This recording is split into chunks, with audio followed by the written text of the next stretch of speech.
Hi అండి, నమస్తే. Welcome back to my channel. ఈరోజు మన ఛానల్లో మునక్కాడ సాంబార్ చేసి చూపించబోతున్నానండి. కందిపప్పుతో మునక్కాడ సాంబార్ చేస్తున్నాను. టేస్ట్ మాత్రం చాలా బాగుంటుంది. మీరు కూడా తప్పకుండా ట్రై చేయండి. మరియు మీకు ఎలా కుదిరిందో కామెంట్ బాక్స్లో తెలియజేయండి. అయితే ఇప్పుడు మునక్కాయ సాంబార్ని ఎలా తయారు చేసుకోవాలో చూసేద్దామా. ఇప్పుడు ముందుగా ఒక 100 గ్రాములంతా కందిపప్పు తీసుకున్నానండి. దాన్ని ఇప్పుడు ఒక గిన్నెలో వేసుకొని బాగా కడుక్కుందాం. మీరు కావాలంటే ఒక అరగంట పాటు కందిపప్పు నానబెట్టుకోవచ్చండి. ఎలా ఉన్నారండి అందరూ? మేమైతే చాలా బాగున్నాం. సమ్మర్ స్టార్ట్ అయిపోయింది. ఇలా ఒక్కసారి కడుక్కున్న తర్వాత నీళ్ళని మొత్తం వంపేది.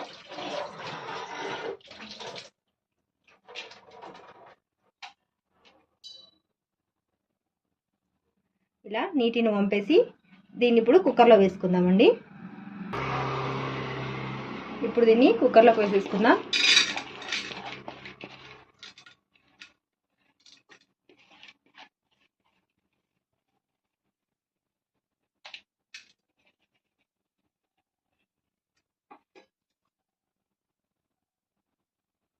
ఇప్పుడు ఇందులోకి కట్ చేసి పెట్టుకున్న ఒక 4 పెద్ద టొమాటోల్ని ఇందులో వేసుకుంటున్నానండి.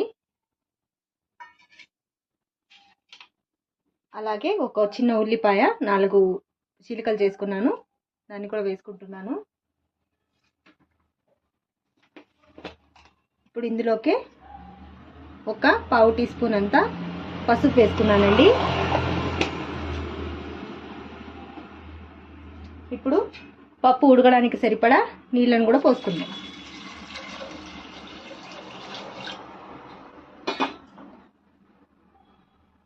ఇప్పుడు గ్యాస్ వెలిగించుకొని కుక్కర్ని ఒక 4 విషలు వచ్చేంత వరకు ఉడికించుకుందామండి. అలాగే ఇందులోకి కొద్దిగా ఒక టేబుల్ స్పూన్ అంతా ఆయిల్ వేసుకుంటున్నాను. ఇప్పుడు కుక్కర్ మూత పెట్టుకుని ఒక 5 విషలు వచ్చేంత వరకు బాగా ఉడికించేసుకుందాం. ఇప్పుడు ఒక కడాయిని పెట్టుకున్నానండి. ఇందులో ఒక 3 టేబుల్ స్పూన్ల ఆయిల్ వేస్తున్నాను. ఒక పక్క పప్పు ఉడుకుతోంది.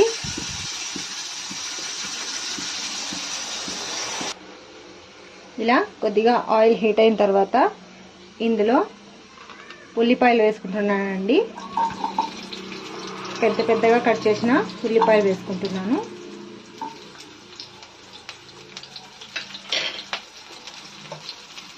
ఇప్పుడు కట్ చేసి తరిగి పెట్టుకున్న ములక్కాడలు కూడా ఇందులో వేసుకుంటున్నానండి.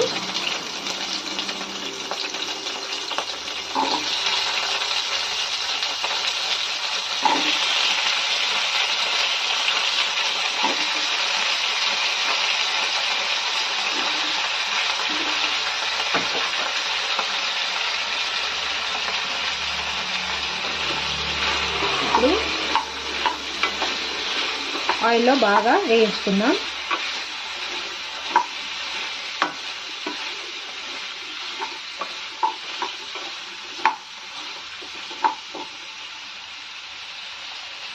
మీరు కూడా ఇలా తయారు చేసుకొని తిని టేస్ట్ చూడండి.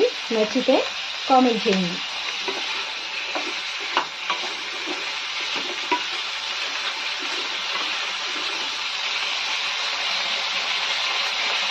ఇప్పుడు ఒక 2 రెబ్బలంతా కరివేపాకు కూడా వేసుకుంటున్నామండి.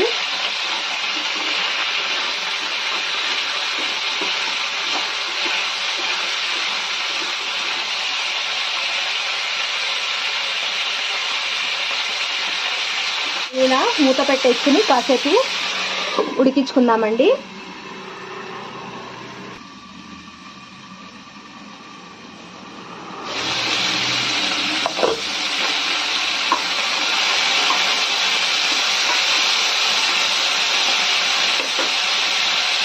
ఇప్పుడు ఇందులోకి ఒక చిన్న నిమ్మపండు సైజు అంతా చింతపండు నానబెట్టుకున్నానండి. ఆ రసాన్ని ఇప్పుడు ఇందులో వేసేసుకుంటున్నాను.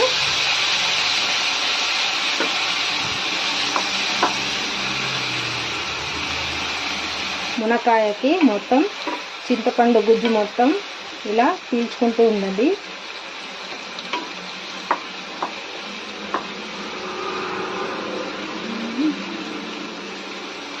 ఇప్పుడు ఇందులోకి రుచికి తగినంత కారాన్ని వేస్తున్నాను.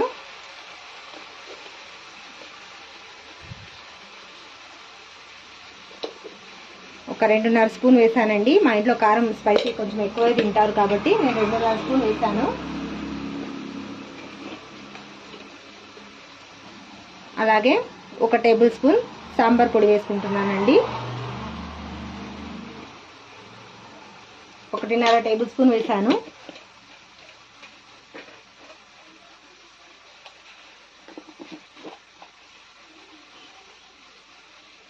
ఒక టీ స్పూన్ అంతా పసుపు వేసుకుంటున్నా. అలాగే రుచికి తగినంత కల్లుప్పు వేసుకుంటున్నానండి.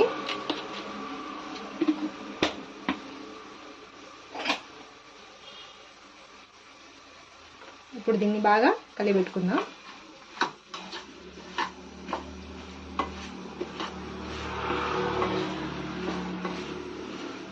ఈ చింతపండు గుజ్జు మరియు సాంబార్ పొడి ఆ ఘాటు మొత్తం మునక్కాయలకి బాగా పట్టేలా కలిపేసుకుందాం.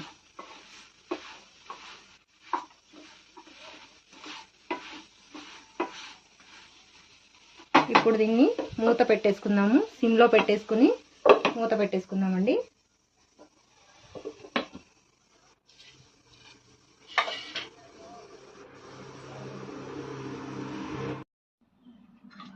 చూడండి, పప్పు మొత్తం ఇలా ఉడికిపోయింది. పప్పు మరియు టమోటాలు ఇలా బాగా ఉడికిపోయాయి. ఇప్పుడు దీన్ని బాగా మెతుక్కుందామండి.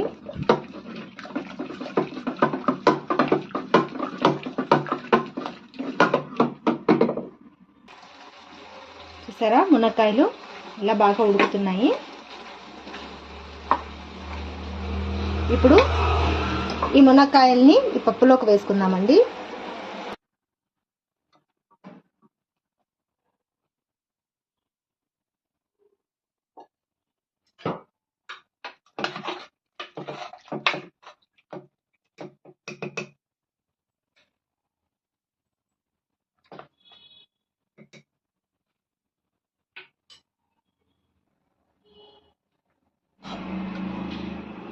ఇలా మునక్కాయల్ని పప్పులోకి వేసేసుకున్నాను. చూసారా, ఇప్పుడు ఇందులోకి తగినన్ని నీళ్లు పోసుకున్నామండి.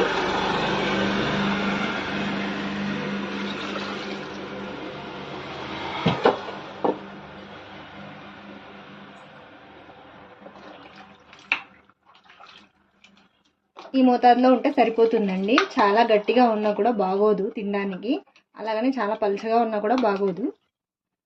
ఈ మోతాదులో ఉంటే సరిపోతుంది. ఇప్పుడు మునక్కాయలు ఉడికేంత వరకు బాగా ఉడికించుకుందాం. విషల్ మాత్రం పెట్టకండి, పెడితే మాత్రం మునక్కాయలు ఎక్కువగా ఉడికిపోతాయి అన్నమాట. ఇప్పుడు ఇలా మూత పెట్టేసి కాసేపు మునక్కాయల్ని బాగా ఉడికించుకుందాం. చూసారా, బాగా కుతుకుతులాడుతుంది కదా. ఇప్పుడు ఇందులోకి కొద్దిగా కొత్తిమీర వేసుకుందాం.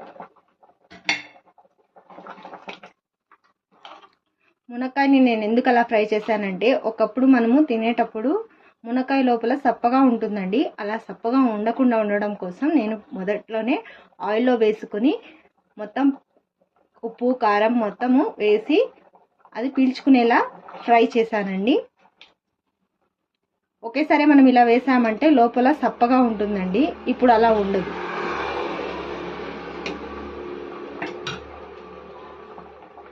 ఇది ఇంకాస్త ఉడకాలి, ఉడికిచ్చేసుకుందాం.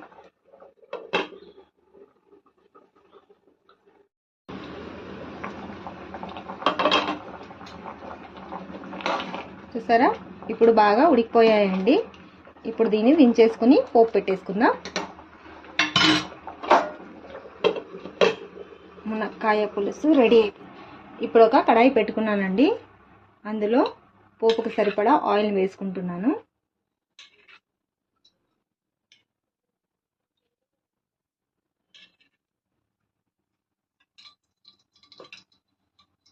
కొత్తిమీర పడింది.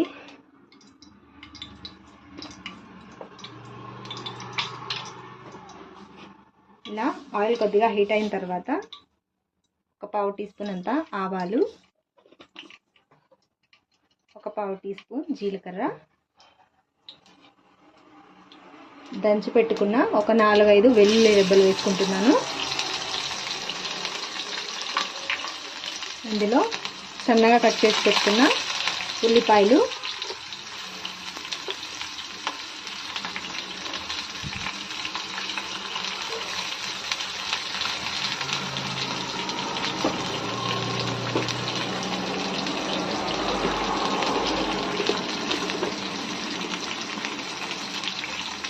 ఒక 2 ఎండుమిర్చీలండి తుంచి వేసుకుంటున్నాను.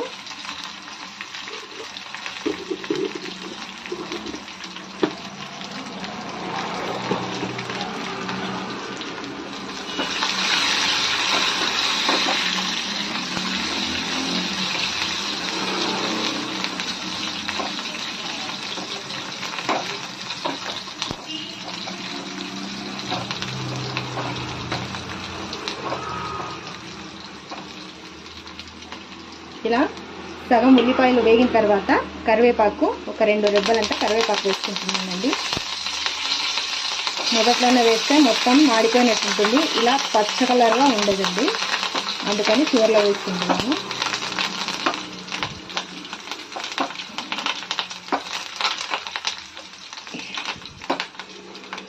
చూసారా ఉడికిపోయిందండి. ఇప్పుడు ఇందులోకి సాంబార్ వేసేస్తున్నాను.